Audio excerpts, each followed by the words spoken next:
मेरे प्यारे भाइयों, घर में बरकत आए तो कहां से आए, घर में सुकून आए तो कहां से आए।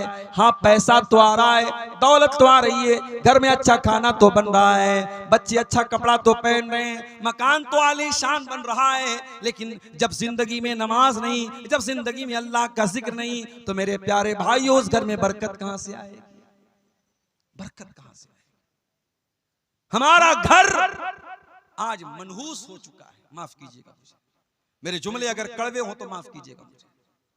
हमने अपने घरों को मनहूस बना दिया। कोई जमाना था, सुबह नींद खुलती थी, बूढ़ी माँ मुसल्ले पर बैठ के नमाज पढ़ा करती थी, कुरान पढ़ा करती थी। मुसलमान के घर की शुरुआत कुरान से हुआ करती थी, नमाज से हुआ करती थी। आज रात में बिस्तर पे जाने के टाइम भी इंस्टाग्राम के वीडियोस देखे जा रहे हैं, फेसबुक के वीडियोस देखे जा रहे हैं, सुबह उठ करके भी नाच गाना ही देखा जा रहा है, म्यूजिक से शुरुआत हो रही है, म्यूजिक से खात्मा हो रहा है। ये हमारे घरों का हाल है। और घर के गार्जियन का हाल ये, वो घर में टाइम देने को तैयार नहीं है। अपनी जॉब से आने के बाद, अपने काम से आने के बाद जो थोड़ा बहुत टाइम बच्चों के साथ गुजारने का मौका मिलता है, वो टाइम भी आज हम मोबाइल के साथ गुजार रहे हैं। बच्चों के हाथ में उनका अपना मोबाइल है, बाप के हाथ में अपना मोबाइल है, माँ के हाथ में अपना मोबाइल है। आज बच्चों को मोबाइल पाल रहा है, यूट्यूब पाल रहा है, आज बच्चों को माँ बाप नहीं पाल रहे। अरबी का एक शायर कहता है, बड़ी सच्ची बात कहता है, लईसल यतीमु मन इंतहा अबवाहु मिन हम्मिल हयाती व खल्लफाहु जलीला। अरे यतीम वो नहीं है, अनाथ वो नहीं है जिसका बाप उसको छोड़ के चला गया हो, जिसकी माँ उसको छोड़ के चली गई हो। अरे अनाथ तो वो बच्चा है। अरबी का शायर कहता है, इन्नल यतीम हुवल्लज़ी तल्का लहू उम्मन तखल्लत व बम मशगूला। जिसकी माँ के पास अपने बच्चे के लिए फुर्सत ना हो, जिसके बाप के पास अपने बच्चों के लिए समय ना हो। समय निकालो मेरे प्यारे साथ। आइए अल्लाह के नबी की एक हदीस सुनाता हूं। ये हदीस याद कर लो, पूरी तकरीर का खुलासा इस हदीस के अंदर आज पेश कर रहा हूं। अल्लाह के प्यारे नबी फरमाते हैं, तूबा लिमन मलक लिसानहु व वसियहु बैतुहु व बका अला खतीअतिही। तीन चीजों पर जो अमल करेगा, तीन चीजों को जो अपना लेगा, वो कामयाब हो जाएगा, वो जन्नत में जाएगा। कौन सी तीन चीजें? नंबर एक, मलक लिसानहु, अपनी जबान पर कंट्रोल कर ले, जबान पे कंट्रोल कर ले। झूठ इसी जबान से, गाली गलोच इसी जबान से, गीबत इसी जबान से, चुगली इसी जुबान से, किसी की इज्जत पर हमला इसी जुबान से। जुबान पर कंट्रोल कर लो। दूसरी चीज, वह वसिअहु बैतुहु, आपका घर आपके लिए काफी हो जाए। अपना बिजनेस करने के बाद, अपनी जॉब करने के बाद, अपनी दुकान पर काम पूरा करने के बाद जो बाकी टाइम मिले वो अपने घर को दो, अपने घर वालों को दो। अल्लाह के नबी फरमाते हैं कि उसका घर उसके लिए काफी हो जाए। और तीसरी चीज, वह बकाला खतीयतिही, और वो तन्हाई में, अकेले में अपने गुनाहों पर नदामत के आंसू बहाता हो, रोया करता हो, तौबा करता हो, गिड़गिड़ाता हो। मेरे प्यारे भाइयों, हमने तो रोना भी बंद कर दिया, हमारी आंखें खुश्क हो गई, हमें तो रोना भी नहीं आता।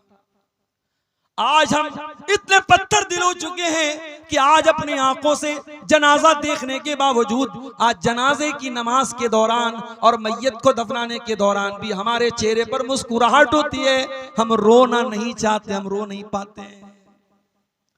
कुरान कहता है, सुम्मा कसत कुलूबुहुम मिन बादी ज़ालिका फहिया कल हिजारति व शद्दु कसवा।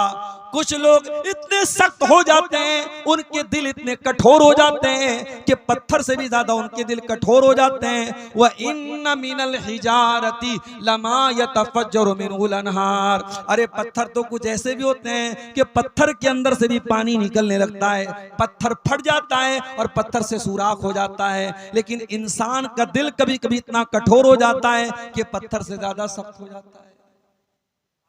हम तो रो नहीं पाते। अल्लाह के नबी ने फरमाया 3 चीजें पैदा कर लो, जबान पर कंट्रोल कर लो, आपका घर आपके लिए काफी हो जाए, और अपने गुनाहों पर आंसू बहाना शुरू कर दो। ये 3 चीजें अगर आपको मिल जाएं, आप कामयाब हो जाएंगे। मेरे प्यारे साथियों, मैं जानता हूं आप बहुत देर से तकरीरें सुन रहे हैं और बहुत अहम टॉपिक लेकर के मैं आपके सामने बैठा हूं। बहुत लंबी बात नहीं करूंगा, बड़ी टू द पॉइंट बातें आपके सामने रखूंगा। कुछ तरीके बताऊंगा, कुछ नुस्खे बताऊंगा, अपने घर को कैसे सुधारा जाए, अपने घर को कैसे संवारा जाए, अपने घर को इस्लामी घर कैसे बनाया जाए। इसी टॉपिक पर कुछ बातें आपके सामने रखूंगा। हम मकान बनाते हैं, मकान में सबसे जरूरी चीज होती है मकान की बुनियाद, फाउंडेशन। बेहतरीन बिल्डिंग खड़ी कर दें, लेकिन अगर बुनियाद कमजोर हो जाए तो आपका मकान कमजोर माना जाएगा और एक दिन धराशायी हो जाएगा, धड़ाम से गिर जाएगा।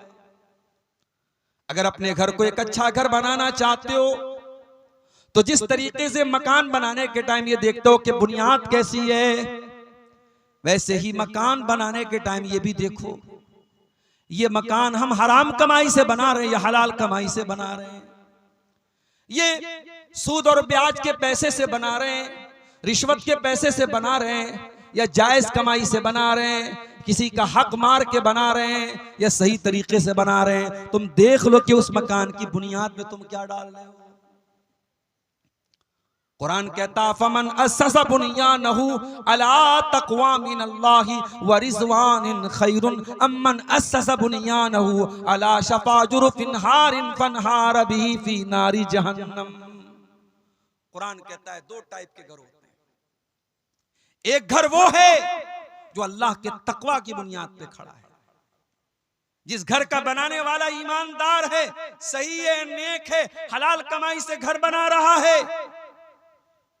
और दूसरा वो है जो हराम खोर है, जो ब्याज का पैसा लेके आया है, जो रिश्वत का पैसा लेके आया है, जो भाई का हक मार के आया है, जो बहन का हक मार के आया है। किसी जगह एक लाइन पड़ी, बड़ी अच्छी लाइन थी कि मामू जान हज करने जा रहे हैं, अपनी बहन का और अपने भांजों का हक मारने के बाद तीसरी मर्तबा मामू जान हज करने जा रहे हैं। यह समाज की बड़ी कड़वी हकीकत है। हमें से हर इंसान किसी का मामू होगा, किसी बहन का भाई होगा। हमारी दीनदारी सिर्फ दाढ़ी पर है, हमारी दीनदारी सिर्फ माथे पर सजदे के निशान पर है। हम बड़े दीनदार बन गए, 5 टाइम के नमाजी बन गए। याद रखो मेरे भाइयों, ये जो मीरास में जिसका जितना हिस्सा है, बेटे का इतना है, बेटी का इतना है, माँ का इतना है, बाप का इतना है, भाई का इतना है, बहन का इतना है, ये किसी मुफ्ती का फतवे से नहीं बना है। ये अब्दुल गफ्फार सलफी साहब ने, ये तौहीद आलम साहब ने, या कोई फला आलिम साहब ने अपने घर से ये मसला नहीं बनाया है। तो कुरान की आयतें हैं, अल्लाह का बनाया हुआ कानून। और अल्लाह ने कुरान में जब मीरास का मसला बयान किया तो क्या फरमाया, व तिल्का हुदूदुल्लाह। मेरे बंधु, हम जो मीरास का कानून बता रहे हैं ये अल्लाह की बनाई हुई बॉर्डर है। जिस तरीके से इंडिया और बांग्लादेश की बॉर्डर पर आप देख लीजिए बीएसएफ के सिपाही तैनात रहते हैं, जो ये देखते रहते हैं कि कोई बांग्लादेशी इंडिया में ना जाए, और बांग्लादेश के फौजी ये देखते हैं कि कोई इंडिया का आदमी बांग्लादेश में इनवैलिड तरीके से ना जा सके। कुरान क्या कह रहा है, व तिल्का हुदूदुल्लाह। हमने जो ये कानून बनाया है ये हमारी बनाई हुई बॉर्डर है, ये हमारा बनाया हुआ कानून है, ये हमारी बनाई हुई लिमिट्स है। जो इनको क्रॉस करेगा वो बर्बाद हो जाएगा, वो जहन्नम की आग में जलेगा। मकान आप बना रहे हैं, लेकिन पैसा कहां से लाया? आप इमारत की बुनियाद क्या रख रहे हैं? बेईमानी पर तो नहीं है, चोरी पर तो नहीं है, और सूदखोरी पर तो नहीं है, रिश्वत पर तो नहीं है। बुनियाद किस चीज पर है? अल्लाह फरमाता है कि ऐ मेरे बंदो, एक इंसान अपने मकान को अल्लाह के तकवा और उसकी रजा की बुनियाद पे खड़ा कर रहा है, और दूसरा इंसान किसी गड्ढे के किनारे अपने मकान को बना रहा है और हराम तरीके से अपने मकान को बना रहा है। फन्हार बिही फी नारी जहन्नम, और एक दिन आएगा उसका मकान गिर जाएगा और उसको जहन्नम में लेकर के चला जाएगा। बच्चों से प्यार करते हो ना? अगर बच्चों से प्यार करते हो तो कभी हराम कमाई मत खिलाना अपने बच्चों, कम खिला देना। 2 रोटी कम खाएगा आपका बच्चा, कुछ कमजोर रहेगा चलेगा, कुछ दुबला पतला रहेगा चलेगा। हराम की कमाई अपने बच्चों को मत खिलाना मेरे प्यारे साथी। अल्लाह के प्यारे नबी फरमाते हैं घरों को सुकून का जरिया बनाया है। तुम दुनिया के किसी भी कोने में चले जाओ, विश्व के वर्ल्ड के किसी भी कॉर्नर पे चले जाओ, तुम्हें सुकून तो अपने घर में आकर के मिलेगा। और नोट कर लो मेरे भाइयों, घर किसको कहते हैं? आज तो माशाअल्लाह हमारी शेरशाहवादी बिरादरी भी बेहतरीन मकान बना रही है। पाकुड़ के इलाके में जहां आदिवासी रहते वहां भी चले जाओ, बड़ी बड़ी बिल्डिंगें आपको मिल जाएंगी, टाइल्स मिल जाएंगे, मार्बल मिल जाएंगे।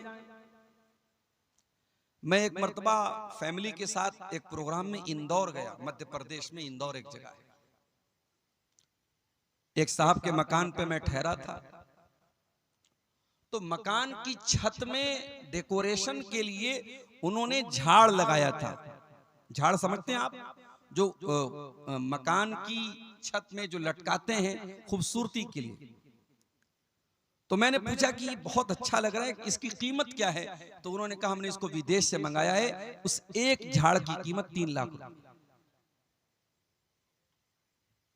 आज मुसलमान 3-3 लाख रुपए के झाड़ और फानूस से अपने मकानों को खूबसूरत बना रहा है।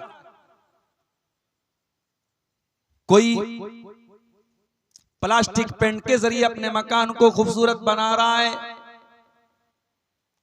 कोई पीओपी के जरिए अपने मकान की छत को बेहतरीन बना रहा है, कोई फॉल सीलिंग करा रहा है, कोई टाइल्स बिछा रहा है, कोई मार्बल बिछा रहा है। मगर याद रखो मेरे प्यारे साथियों, आपका घर टाइल्स और मार्बल से घर होने वाला नहीं है। आपका घर रिश्तों से बनता है। जिस घर में रिश्ते होते हैं वही घर घर होता है। जहां माँ की दुआएं होती हैं, जहां बाप का प्यार होता है, जहां बच्चों की किलकारियां होती हैं, जहां सास और बहू के झगड़े होते हैं, जहां देवरानी जेठानी की नोकझोंक होती है, जहां नंदों और भाभियों के बीच में कशमकश होती है, जहां रूठना होता है, जहां मनाना होता है, जहां बड़े डांटते हैं और छोटे खामोशी से सुन लेते हैं, जहां बड़ों की इज्जत होती है, जहां छोटों की तरफ से छोटों की का प्यार और शफकत होती है, इन तमाम चीजों के मिक्सचर को मिला करके घर बनता है। और कुरान कह रहा है कि तुम्हें सुकून तो तुम्हारे घरों में मिलेगा। और इस घर की कीमत अगर पूछना है तो उस इंसान से पूछ लो जो फुटपाथों पर रात गुजारता है, जिसकी बीवी खुले आसमान के नीचे सारी दुनिया के सामने सोती है। आपकी बीवी, आपकी जवान बेटी अगर घर के अंदर है तो सेफ है, सुरक्षित है, महफूज है। ये घर आपकी बीवी, आपकी बहू बेटी की इज्जत पर पर्दा भी डालता है, आपकी बहू बेटियों को सुरक्षित करता है। ये घर हमारी इज्जत पर पर्दा भी डालता है। इसीलिए हमारी शरीयत ने घर को बहुत अहमियत दी है। और अगर किसी को घर से निकलना पड़े तो अल्लाह ने इसको अपना अजाब करार दिया है। अल्लाह ने कुरान के 28वें पारे में फरमाया, हुवल्लज़ी अखरजल्लज़ीना कफरू मिन अहलिल किताबी मिन दियारिहिम। अल्लाह का अजाब आया था यहूदियों के ऊपर, जब यहूदियों का एक कबीला बनु नजीर नाम का कबीला था, उसने मुसलमानों के साथ गद्दारी की और उनको जिला वतन कर दिया गया, उनके घरों से निकाल दिया गया। कुरान कहता है कि ये अल्लाह का अजाब था जो उन यहूदियों के ऊपर नाजिल हुआ। ये अलग बात है, किसी जमाने में यहूदी अपनी बदमाशी और गद्दारी की वजह से अपने वतन से निकाले गए थे। और आज फलस्तीन की सरजमीन पर वो काबिज हो गए और हमारी बदआमालियों के नतीजे में और हमारी कमजोरी के नतीजे में धीरे धीरे पूरे फलस्तीन पर आज वो कब्जा करते चले जा रहे हैं। तो घर बहुत अहम होता है मेरे प्यारे साथ, और हर घर वाले की ये जिम्मेदारी है कि वो अपने घर को दीनदार घर बनाए, इस्लामी घर बनाए। अगर आप बच्चों के बाप हैं, आप घर के गार्जियन हैं, आप बेटी के बाप हैं, बेटे के बाप हैं, बेटी की मां हैं, आपके ऊपर घर की जिम्मेदारी है, तो ये बहुत बड़ी रिस्पॉन्सिबिलिटी है, बहुत बड़ी जिम्मेदारी है, और इसका सवाल क़यामत के दिन आपसे किया जाएगा। अल्लाह के प्यारे नबी जनाब मोहम्मद रसूलुल्लाह सल्लल्लाहु अलैहि वसल्लम फरमाते हैं, अला कुल्लुकुम राइउन व कुल्लुकुम मसऊलुन अन रइयतिही। ऐ लोगों, तुम में से हर इंसान जिम्मेदार है और कयामत के दिन उसकी जिम्मेदारी के बारे में सवाल किया जाएगा।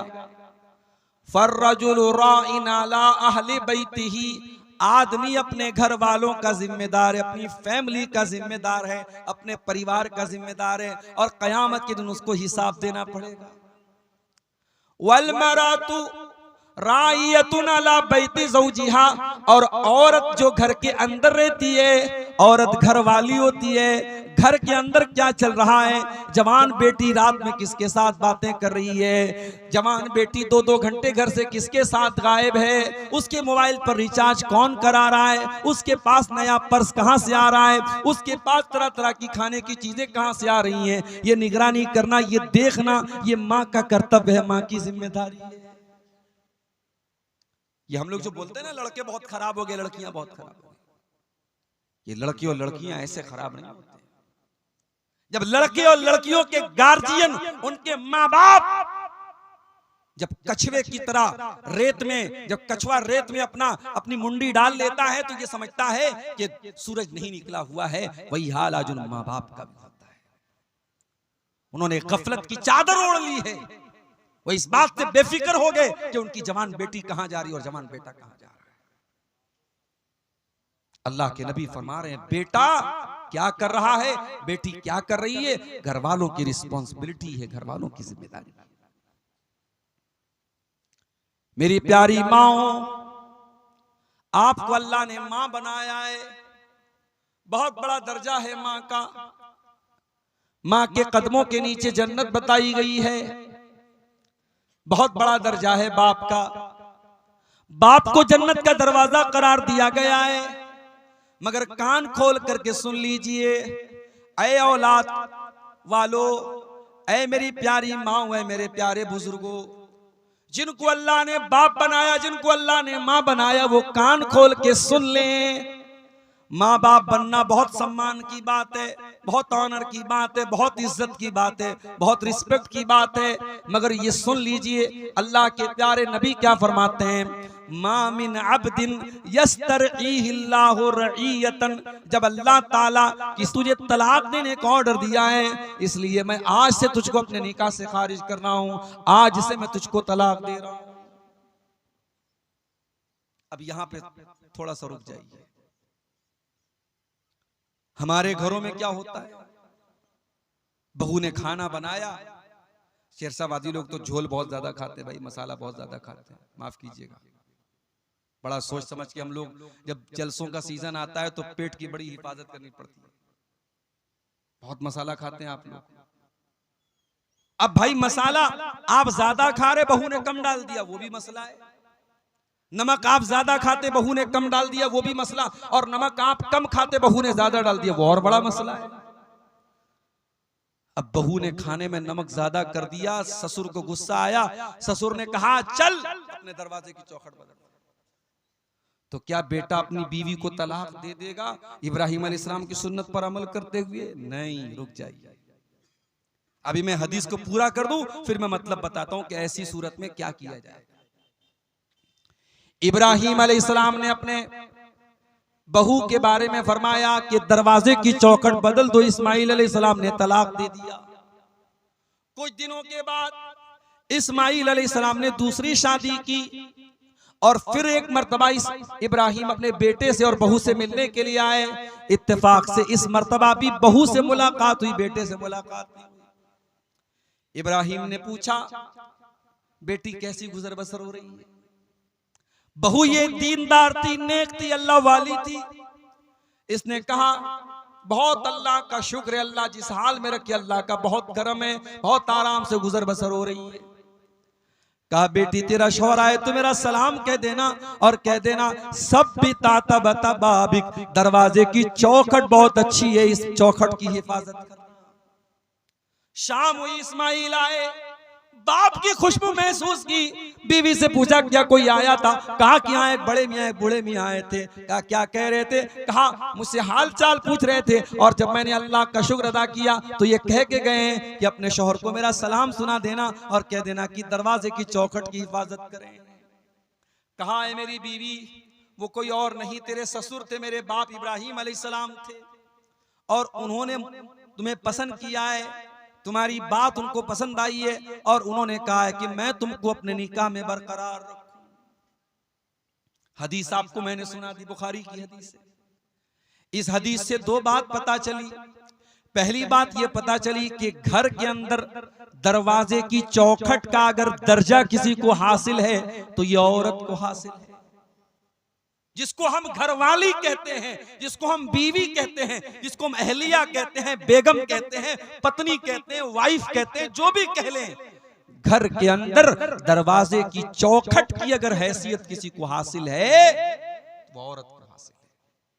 पता ये चला, अगर औरत गड़बड़ है तो इसका मतलब कि दरवाजे की चौखट गड़बड़ है, और जब दरवाजे की चौखट गड़बड़ है इसका मतलब कि दरवाजे की एंट्री गड़बड़ है, दरवाजे में आप सही तरीके से दाखिल नहीं हो सकते। इसलिए घर को अगर बनाना है, संवारना है तो घर की घरवाली का अच्छा होना बहुत जरूरी है। अब वो मसला भी सुन लीजिए। बहू ने खाने में झोल ज्यादा कर दिया, नमक ज्यादा कर दिया, ससुर को पसंद नहीं आया, सास को पसंद नहीं आया। ससुर ने कहा बेटे से तलाक दे दे, तो बेटा इतनी बात पर अपनी बीवी को तलाक नहीं देगा।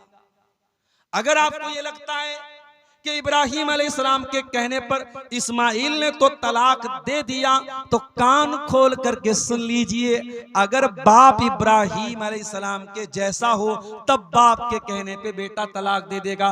हर बाप के कहने पर बेटा अपनी बीवी को तलाक नहीं देगा, वरना हर छोटी छोटी बात पे तलाक हो जाएगी।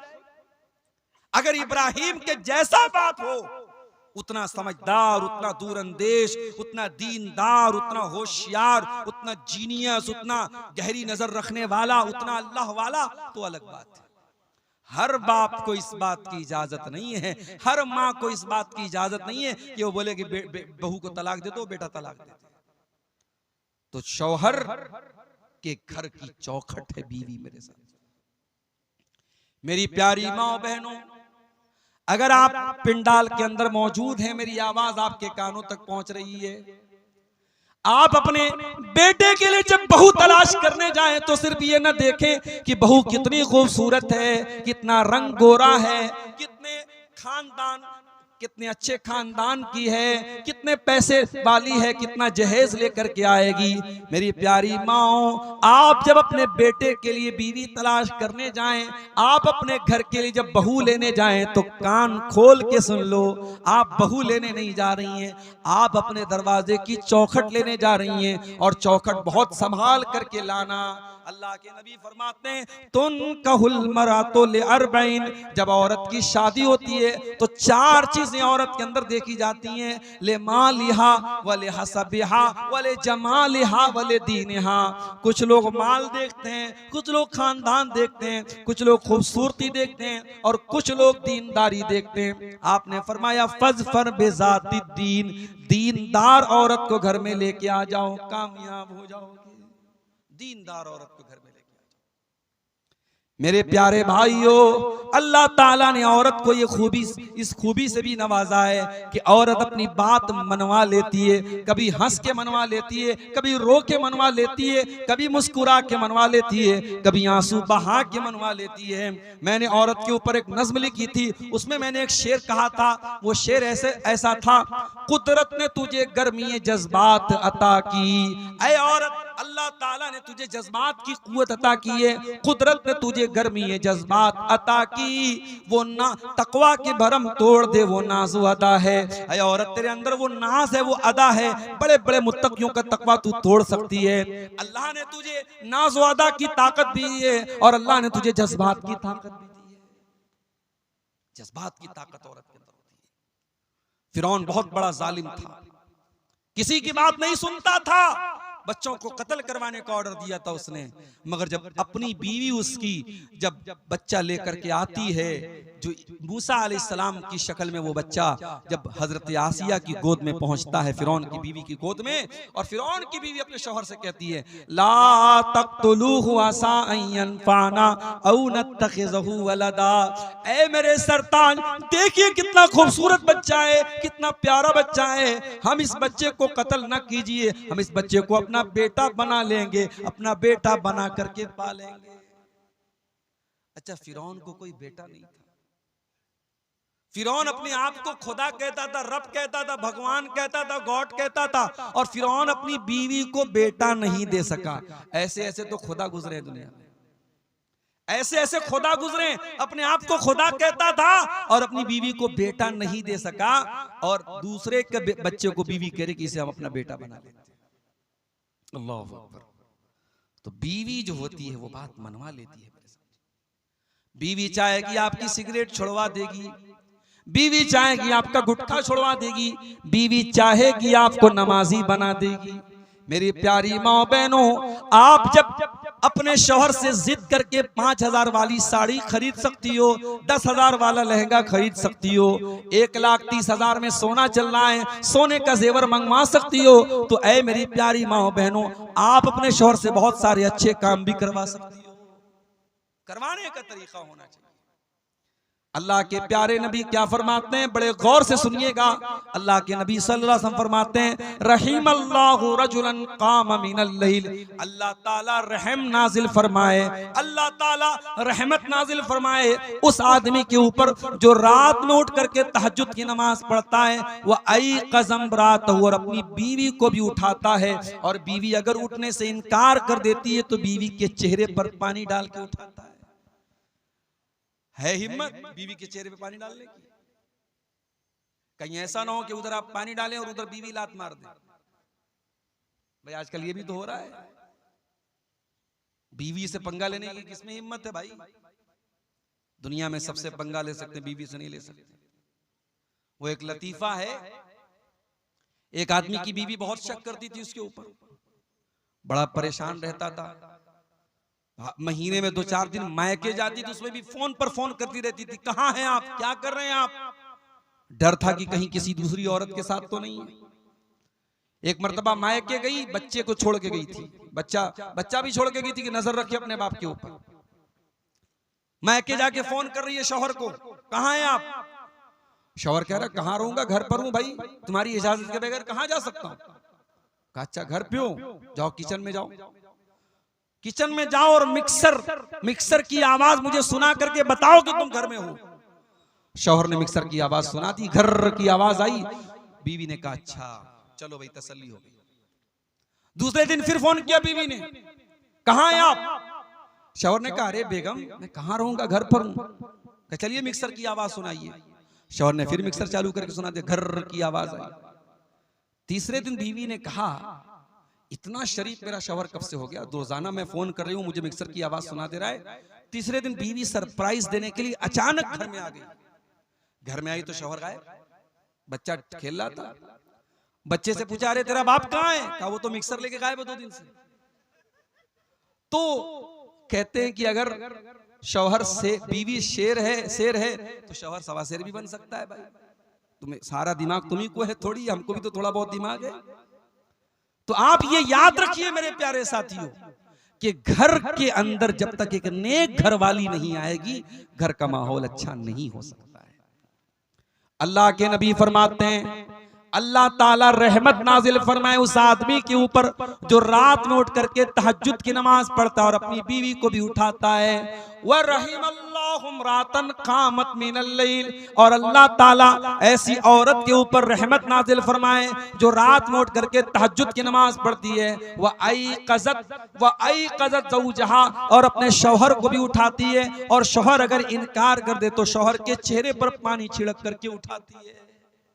ये होते हैं बेहतरीन कपल, एक दूसरे का ताउन करे दीन के सिलसिले में। इसीलिए अल्लाह के नबी फरमाते हैं लियत्तखिज़ अहदुकुम क़ल्बन शाकिरा, तीन चीजों को बैलेंस बना लो, तीन चीजों को खजाना बना लो, तीन चीजों को स्टोर कर लो, तीन चीजों को अपने घर में लेके आ जाओ। क़ल्बन शाकिरा, अपने सीने में ऐसा दिल लेकर के आओ जो अल्लाह ताला का शुक्रिया अदा करने वाला हो। व लिसानन ज़ाकिरा, और अपने मुंह में ऐसी जबान लेकर के आओ जो अल्लाह ताला का जिक्र करने वाली हो। व ज़ौजतन मोमिनतन तुईनुहु अला अम्रिल आखिरा, और ऐसी दीनदार बीवी लेके आओ जो आखिरत के कामों में, दीन के कामों में आपकी मदद करे।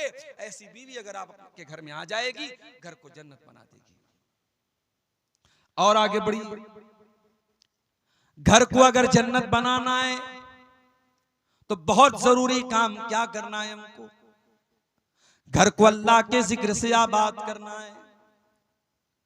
मुसलमान का घर है, सुबह भी मोबाइल पर गाने बज रहे हैं, शाम को भी गाने बज रहे हैं, बिस्तर पे जाने के पहले भी म्यूजिक बज रहा है।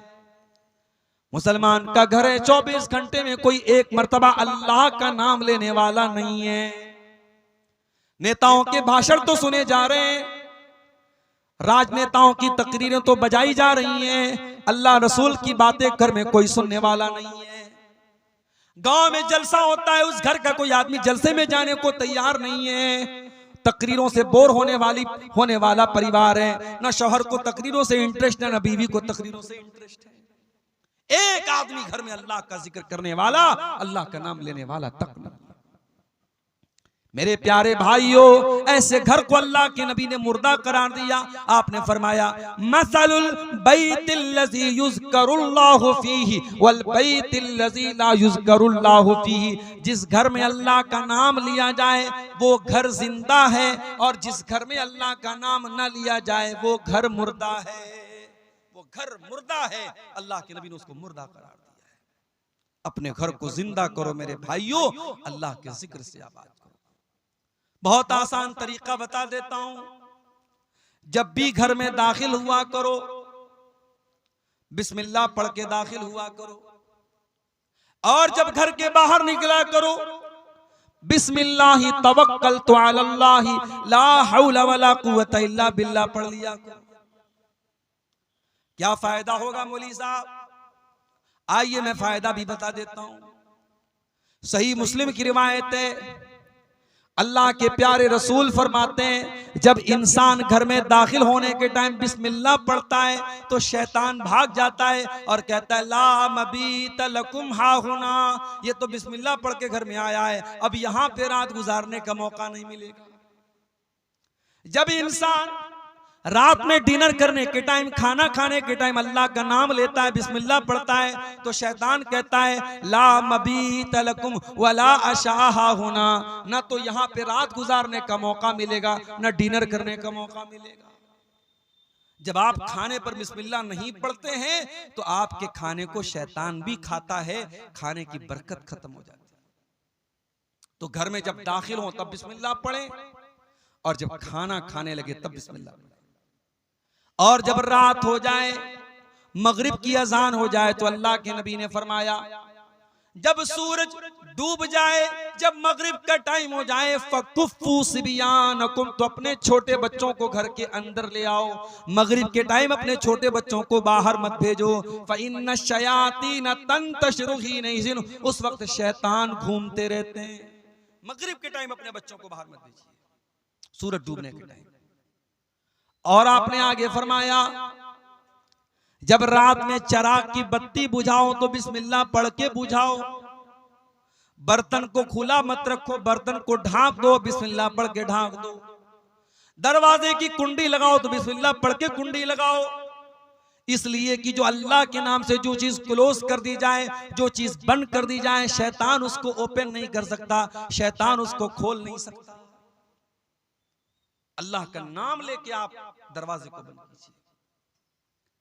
ये बहुत आसान तरीका मैंने आपको बताया है अल्लाह के जिक्र से घर को आबाद करने का।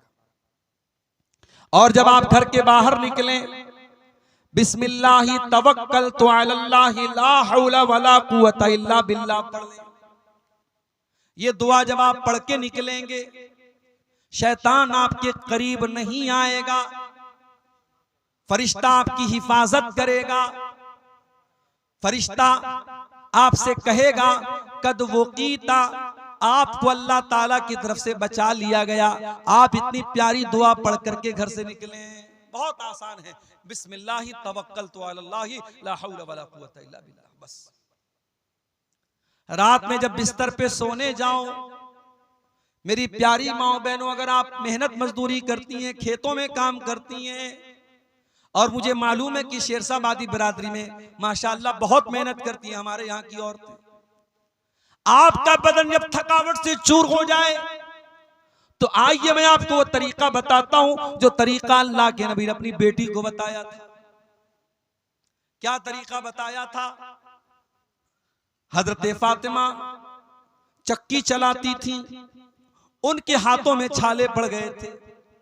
हजरत अली भी बहुत मेहनत करते थे। दोनों शौहर बीवी अल्लाह के नबी के पास आए। हजरत अली ने कहा, ऐ अल्लाह के नबी, मैं इतनी मेहनत कर रहा हूं, हत्तशतकई तो सदरी, मेरे सीने में दर्द होने लगा है। हजरत फातिमा ने कहा, बाजान, आपकी बेटी चक्की चला चला के इस हालत को पहुंच चुकी है, हत्ता मजलत यदाया, मेरे हाथों में छाले पड़ गए हैं। अय अब्बा जान, मुझे पता चला है आपके पास कुछ गुलाम आए हैं, हो सके तो अपनी बेटी और दामाद को कुछ गुलाम दे दीजिए। नबी ने न बेटी को कोई गुलाम दिया, न दामाद को कोई गुलाम दिया।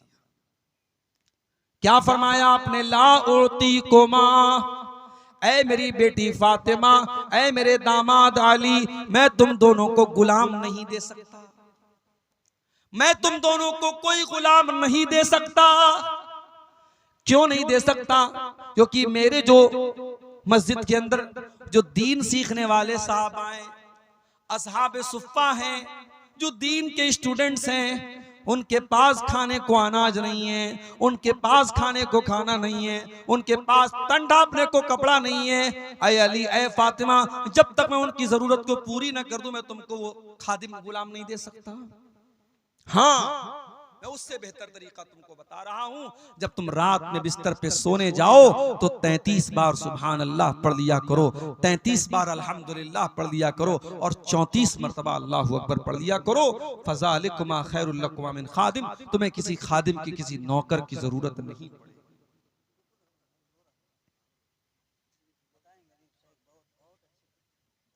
मेरे भाइयों, नबी ने अपनी बेटी और दामाद को परेशानी के बावजूद गुलाम नहीं दिया।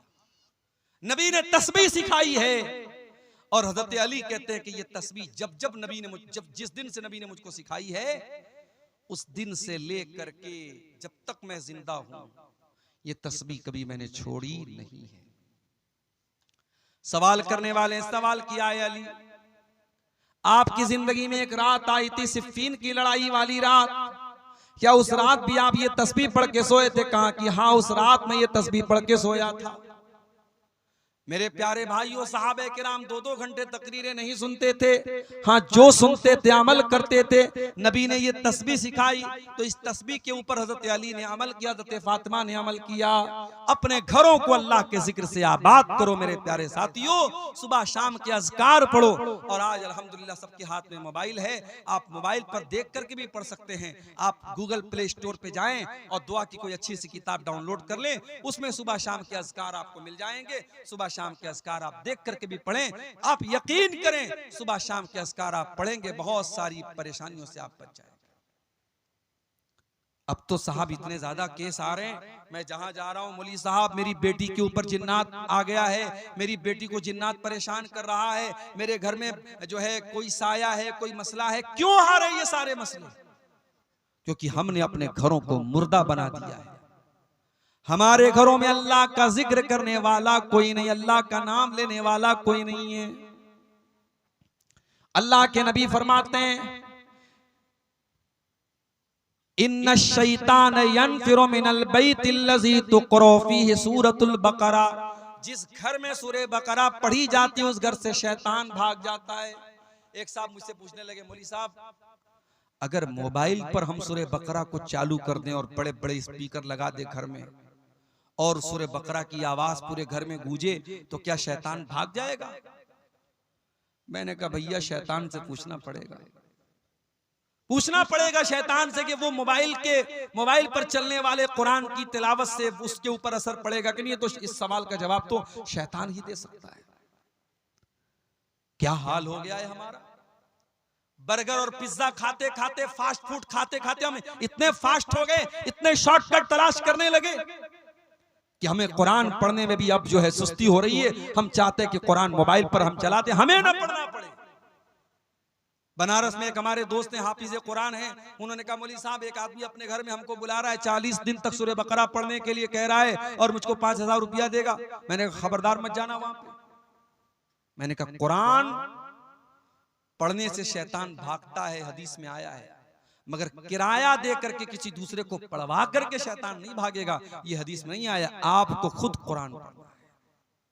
हमारे घरों में आज कुरान कोई पढ़ने वाला नहीं है। मेरे साथ एक नज्म है, कुरान की फरियाद, कभी मौका मिले यूट्यूब पर सर्च कर लीजिएगा, मिल जाएगी आपकी। कुरान फरियाद करता है, ताकों में सजाया जाता हूँ, धो धो के पिलाया जाता हूँ, आंखों से लगाया जाता हूँ, तावीज बनाया जाता हूँ।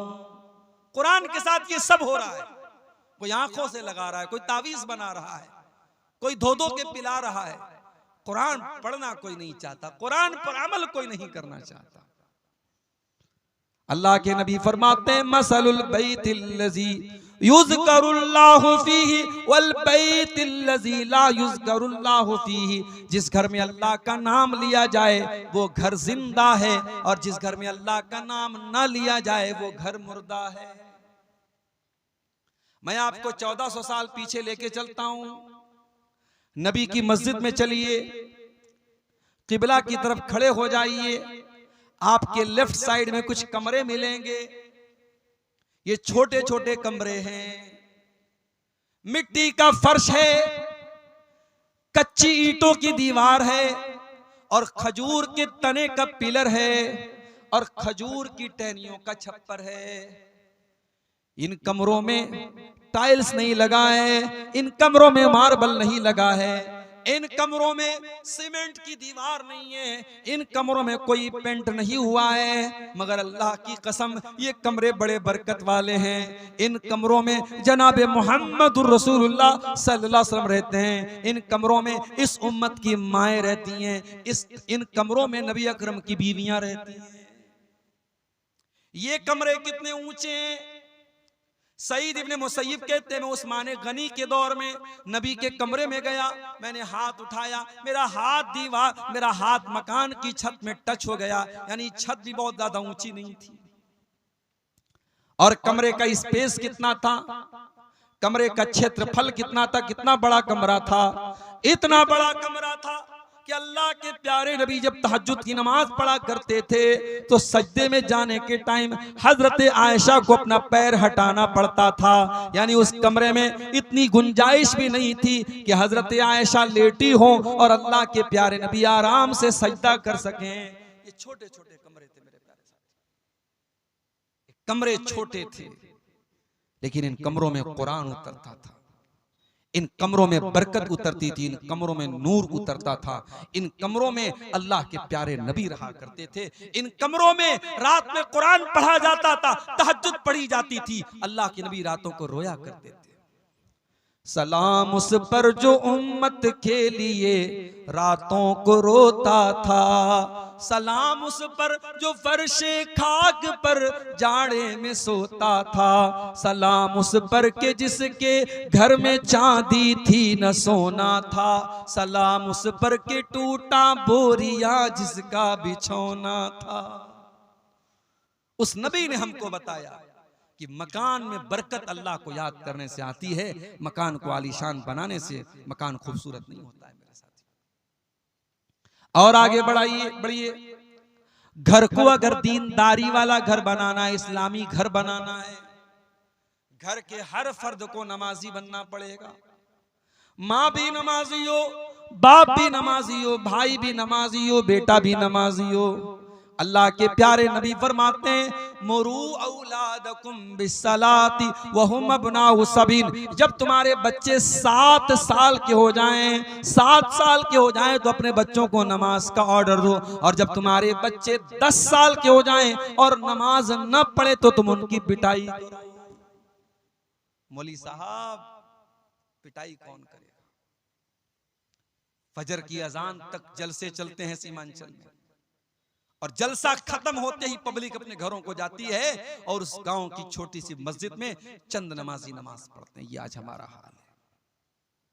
मस्जिद तो बना ली शब भर में ईमान की हरारत वालों ने, मस्जिद तो बना ली शब भर में ईमान की हरारत वालों ने। मन अपना पुराना पापी था, बरसों में नमाजी बन न सका। अरे जब हम नमाजी बनेंगे तब ना अपने बच्चों को नमाजी बनाएंगे। जब हम खुद ही बेनमाजी तो क्या बच्चों को नमाजी बनाएंगे? अपने बच्चों को नमाजी बनाना है तो पहले खुद नमाजी बनना पड़ेगा। कुरान कहता है वअमुर अहलका बिस्सलाति वस्तबिर अलैहा। ऐ मेरे नबी, नमाज का अपने घर वालों को हुक्म दीजिए और खुद भी नमाज की पाबंदी कीजिए। ला नसअलुका रिज़्क़ा, और ऐ नमाज पढ़ने वाले, तेरी नमाज से तेरी रोजी रोटी पर कोई फर्क नहीं पड़ेगा, तेरी रोजी में कोई कमी नहीं आएगी। हम तुझसे तेरी रोजी नहीं मांगते, हम तो खुद तुझको रोजी देते हैं। अगर 10 मिनट के लिए तू दुकान बंद कर देगा तो क्या मक्का में दुकान बंद नहीं होती, मदीना में दुकान बंद नहीं होती? मक्के और मदीने में दुकान बंद हो जाती है और उसके बावजूद अल्लाह ताला उनको देता है, नमाज के टाइम उनकी दुकान बंद हो जाती है। तो नमाज की पाबंदी करो मेरे प्यारे साथियों। कुरान कहता है वज़कुर फिल किताब इस्माइल, और याद करो किताब में, कुरान में इस्माइल को, इन्नहु काना सादिक़ल वादी व काना रसूलन नबिया। इस्माइल अल्लाह के सच्चे नबी थे।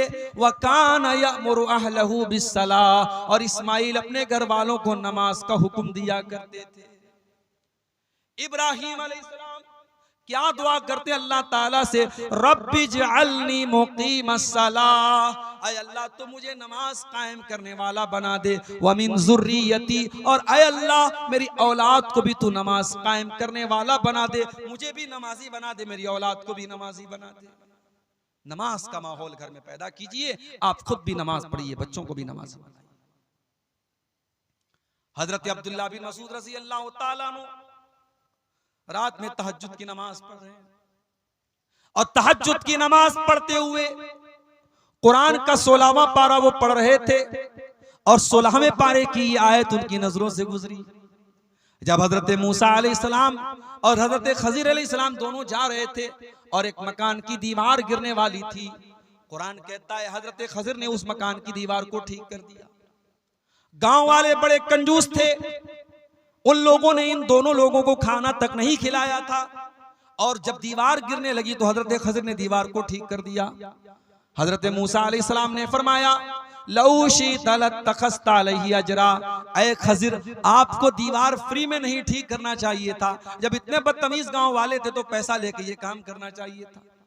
हजरत खजीर ने क्या जवाब दिया? फरमाया व अम्मल जिदारु फकाना लिगुलामैनि यतीमैनि फिल मदीनति व काना तहतहु कंजुल लहुमा। ऐ मूसा, वो दीवार 2 यतीम बच्चों के मकान की दीवार थी, उस मकान में 2 यतीम बच्चे रहा करते थे। दीवार गिर जाती, उन बच्चों का खजाना जो बाप ने मरने के पहले दफनाया था, वो खजाना गांव वाले लूट के चले जाते। अल्लाह ने मुझको हुक्म दिया कि मैं उन बच्चों का खजाना लूटने न दूं, डूबने न दूं। पता ये चला बाप अगर नेक है तो बाप के मरने के बाद भी अल्लाह ताला यतीम बच्चों को बाप की दौलत और बाप का खजाना देगा। अल्लाह ताला बच्चों को महरूम नहीं करेगा। जब हजरत अब्दुल्लाह बिन मसूद कुरान की आयत पढ़ने लगे, रोने लगे, तहज्जुद की नमाज का सलाम फेरा, उनका छोटा बच्चा वहीं पे सो रहा था। अपने बच्चे को देख करके रोते हुए कहने लगे मिन अजलिका या बुनैया, ऐ मेरे बच्चे, तेरा बाप तेरे लिए तहज्जुद की नमाज पढ़ रहा है। आज मैं तहज्जुद पढ़ रहा हूं, कल तुझे फायदा मिलेगा। ऐ मेरे बच्चे, तेरा बाप तेरे लिए रातों को इबादत कर रहा है, रातों को जाग रहा है। अपने बच्चों का अगर बेहतर भविष्य चाहते हो, अपने बच्चों का फ्यूचर चाहते हो, तो नेक बनो, दीनदार बनो, नमाजी बनो। इंशाअल्लाह आपके बच्चे भी दीनदार बनेंगे। मेरे प्यारे साथी, ये कोई फख्र की बात नहीं, मेरे 8 बच्चे, मेरे 7 बच्चे।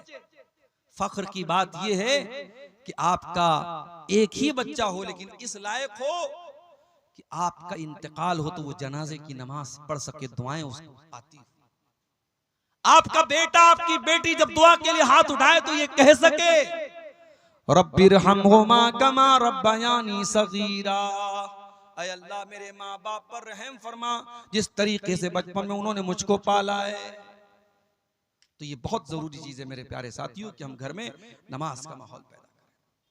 और आगे बढ़िए, घर को अगर एक दीनदारी वाला घर बनाना चाहते हैं, तो जैसे मोबाइल में जब वायरस ज्यादा हो जाए तो हम दुकानदार के पास जाते हैं, लो भाई देखो मेरे मोबाइल में क्या हो गया है।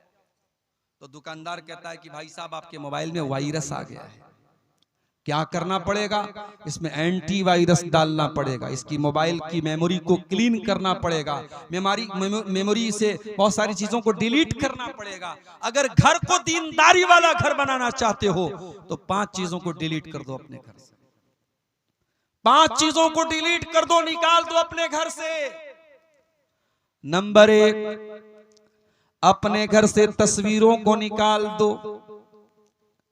ला तदखुलुल मलाइकतु बैतन फीहि कल्बुन वला सूरा। अल्लाह की रहमत के फरिश्ते उस घर में नहीं आते जिस घर में कुत्ता हो या जिस घर में तस्वीर हो। मौली साहब, कैमरा तो सबके हाथ में इस वक्त है। अब तो हम लोग तकरीर करने जाते हैं तो लोग कहते हैं मौली साहब एक सेल्फी ले लो, सेल्फी विद सेल्फी।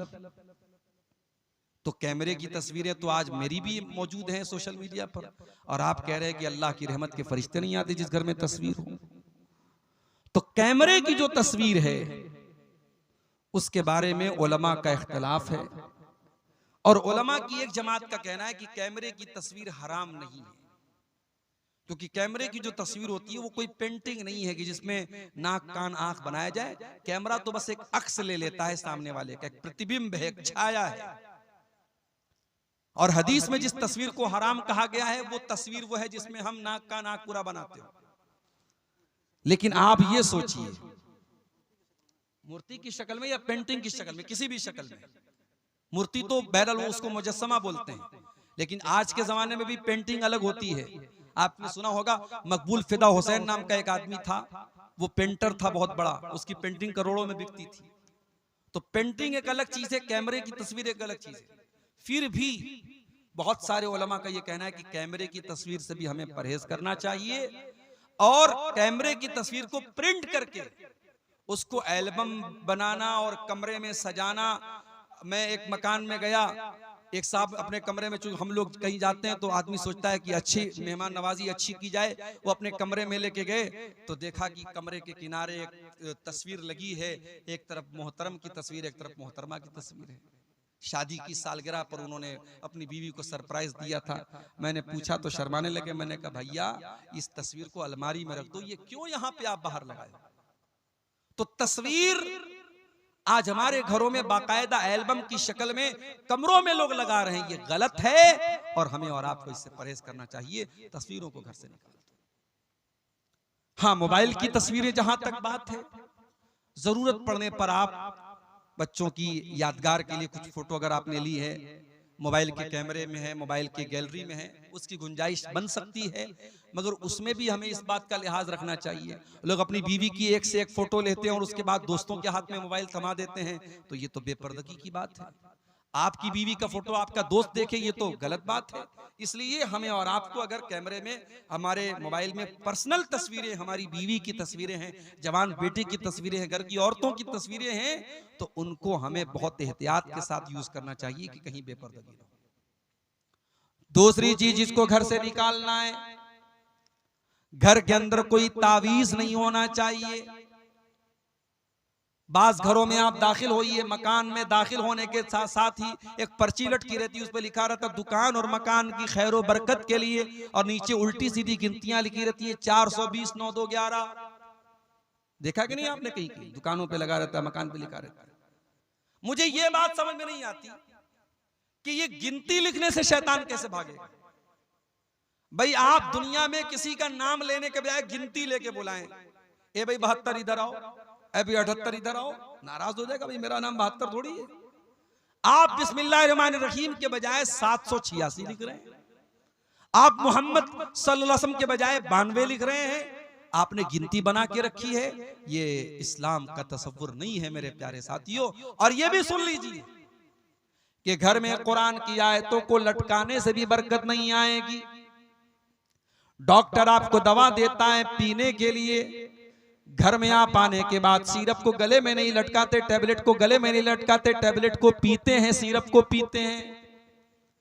उसी तरीके से कुरान को पढ़ने से शिफा मिलती है, कुरान को पढ़ने से बरकत आती है, कुरान लटकाने से बरकत नहीं आती है। बड़ा सख्त फतवा है उलमा का। बाज लोग क्या करते हैं, मकान के दरवाजे पे बड़े बड़े अक्षरों में लिखते हाजा मिन फजल रब्बी। हराम कमाई के पैसा से घर बनाए और हाजा मिन फजल रब्बी लिखते हो, बेहुदा है। सूद ब्याज के पैसे से मकान बनाया है और सामने क्या लिखा, हाजा मिन फजल रब्बी। तेरे हाजा मिन फजल रब्बी लिखने से तेरा मकान ठीक हो जाएगा। और घर में लोग डेकोरेशन के लिए आयतल कुर्सी लगा रहे हैं, ला इलाहा इल्लल्लाह मुहम्मद रसूलुल्लाह लिख रहे हैं। नहीं लिखना चाहिए। उलमा ने मना किया है कि कुरान की आयतें डेकोरेशन के लिए नहीं उतरी हैं, घर को सजाने के लिए नहीं उतरी। हाँ, अगर कोई आयतल कुर्सी घर में इसलिए लगाता है कि हमको आयतल कुर्सी याद हो जाए या हमको बार बार नजर पड़े, हमें याद आती रहे, हम पढ़ते रहें, तो तालीम के लिए घर में लटका सकते हैं। बरकत के लिए या डेकोरेशन के लिए घर में कुरान की आयतों को भी लटकाना सही नहीं है। तो घर से तावीज को भी निकाल दो मेरे प्यारे साथी। तीसरी चीज जो घर से निकालना है, गाने बजाने के आलात को घर से निकाल दो। अल्लाह के नबी फरमाते हैं कयामत के पहले वो दौर आएगा, शराब को नाम बदल बदल के पिया जाएगा। वह अंतज़हरल क़ैनात वाला रुऊसिन्नास, और नाचने गाने वाली लड़कियां लोगों के कानों पर जाके बैठ जाएंगी। जब नबी ने सहाबा को ये हदीस सुनाई होगी, सहाबा को समझ में नहीं आई होगी। आज हेडफोन लगाने वालों को ये हदीस समझ में आ जाएगी, आज एयरपॉड लगाने वालों को ये हदीस समझ में आ जाएगी। बाइक चला रहा है, मस्त बना हुआ है, गाना सुन रहा है, फेवरेट अपना बॉलीवुड का गाना सुन रहा है।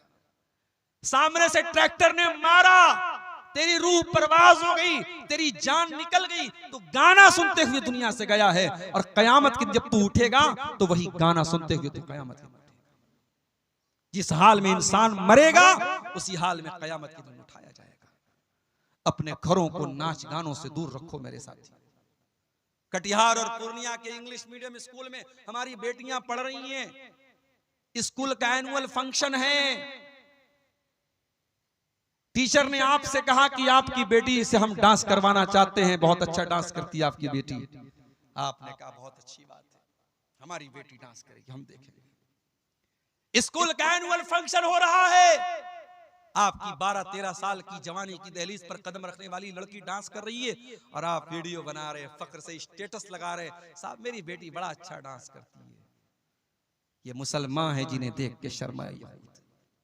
और अभी तक तो ये हराम काम स्कूलों में होता था, ये इंग्लिश मीडियम स्कूलों में होता था, अब मदरसों में ये काम भी हो रहा है। हाँ, नाम बदल दिया गया, वहां डांस हो रहा था, यहाँ एक्शन हो रहा है जी। लड़कियां नज़्म पढ़ रही हैं, ऐसे ऐसे झूम रही हैं, गा रही हैं, और उसको क्या, उसका बड़ा अच्छा नाम रख दिया, एक्शन हो रहा है। शर्म आनी चाहिए और चुल्लू और पानी में डूब मरना चाहिए। अपनी कौम की बच्चियों की हम नुमाइश कर रहे हैं पूरी दुनिया के सामने। अपने घर से निकाल के फेंक दो नाच गाने को।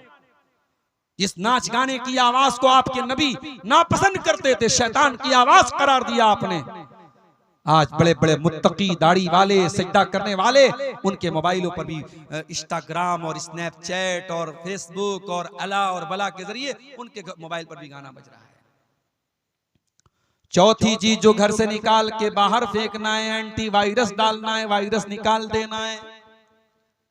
बेहयाई को अपने घर से निकाल दो, बेपर्दगी को निकाल दो। कहीं ऐसा ना हो कि साल के 359 दिन तो आपके घर में पर्दा होता हो, लेकिन शादी वाले दिन आपने भी अपनी आंखें बंद कर ली। मौलवी साहब आज तो शादी है, आज इजाजत है बेपर्दगी की। कुरान की कौन सी आयत है और नबी अकरम की कौन सी हदीस है जो शादी ब्याह के मौके पर आपके घर की औरतों को खूबसूरत कपड़े पहन के, लिपस्टिक लगा के, पाउडर लगा के, क्रीम लगा के, सज करके, सवर करके दुनिया के सामने नुमाइश करने की इजाजत देती है?